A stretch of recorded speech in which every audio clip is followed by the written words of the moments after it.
At this time, it's my pleasure to introduce the governor of the great state of Texas, Governor Rick Perry.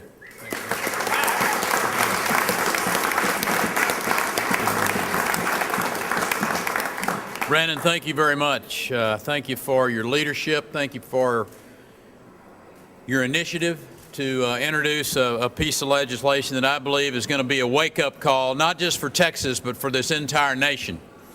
Here in Texas, here in this capital, we typically spend a lot of time talking about the Texas Constitution, but it's definitely time for us to talk about the United States Constitution. I'm here today to offer my unwavering support to this young man, to all of these members of the legislature who are standing behind me, and more importantly, millions of Texans just like yourself that are tired of Washington, D.C. trying to come down here and tell us how to run Texas.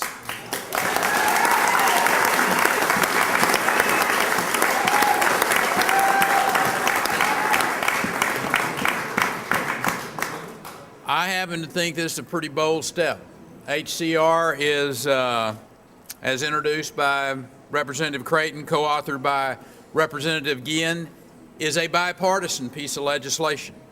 It concerns all Texans. It concerns all Americans. 10th Amendment was enacted by folks who remembered what it was like to have a very oppressive government, to be under the thumb of tyrants and an all-powerful government. Unfortunately, the protections it guarantees have melted away over the course of the years. You're probably familiar with that old adage about how to boil a frog. You know, you just get him to sit there in that pot and you turn up the heat a little bit by a little bit, and before you know it, the frog doesn't realize it, but he's done. And since the United States Constitution was ratified, the federal government's been slowly kind of turning up the heat on the states, if you will, and they've eroded the notion of states' rights. The Founding Fathers understood that a one-size approach doesn't work with the states when it comes to governing, especially a country the size of the United States. And I'll promise you it doesn't work for Texas. Our economic strength compared to the federal budget mess and other problems that they've got up there is a great example that Texans know best how to govern Texas. We're proof that good things happen when government lowers taxes, it lowers regulations, it reduces spending, it encourages private sector growth. You know, when Washington interferes with our proven approach, experience tells us what the outcome's going to be, and it's not going to be pretty. Like the Constitution and the other 26 amendments, the 10th Amendment has been the subject of extended debate. Been a lot of people, Robert, even smarter than you, legal scholars and experts who have discussed this, but when it comes down on the side that favors states' rights over unrestrained federal power, that's the message. That's the right place to be.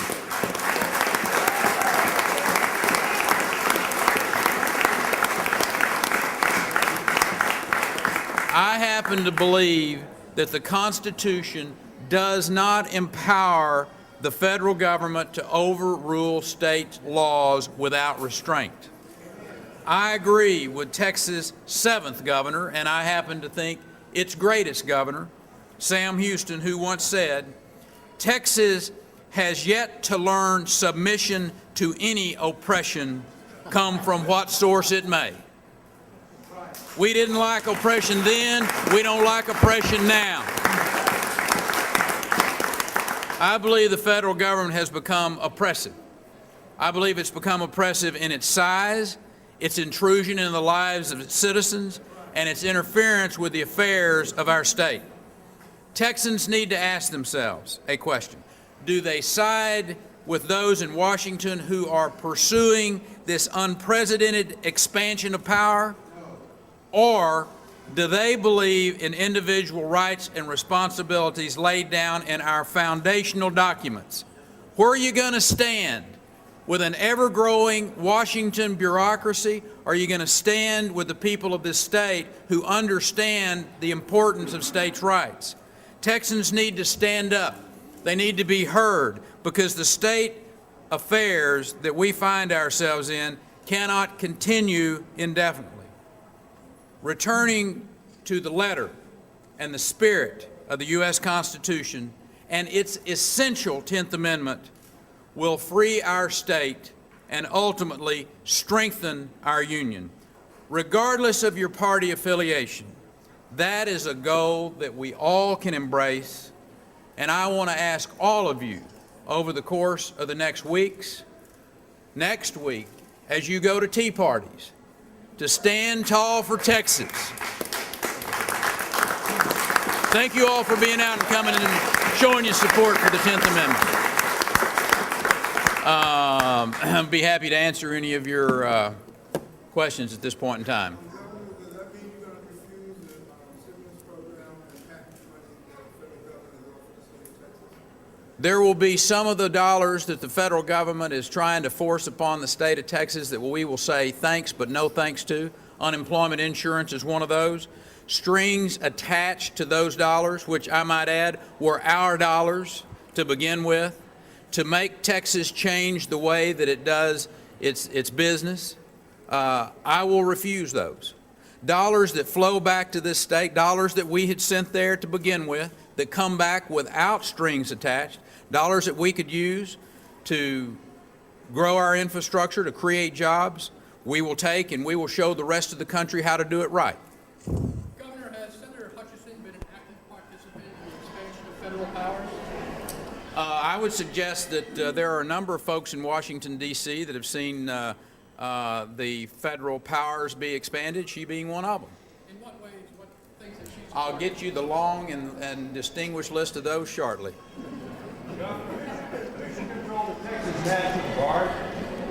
The Texas National Guard is a bifurcated group, if you will. We have a national oversight, and we also have a state oversight. It has historically worked rather well in the state of Texas. For instance, when we have a national, or I should say a natural disaster, the governor of the state of Texas has the ability to call the Guard on duty to send them to troubled places along, whether it's our coastal region or whether it's our border, which we have done. By and large, we think it's time to draw the line in the sand and tell Washington that no longer are we going to accept their oppressive hand in the state of Texas. That's what this press conference, that's what these Texans are standing up for, is there is a point in time where you stand up and say enough is enough, and I think Americans and Texans especially have reached that point. Any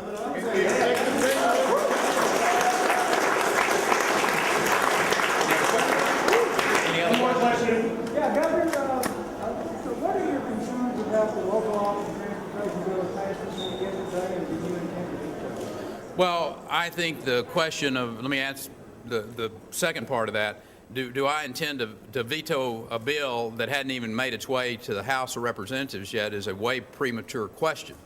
I don't make judgments on bills until they are on their way to my desk and can't be changed anymore. So the idea that I've made up my mind about a piece of legislation, be that one or any other, is way premature.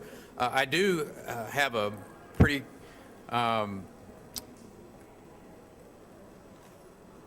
a track record that's consistent when it comes to taxes. I'm not a big fan of taxes.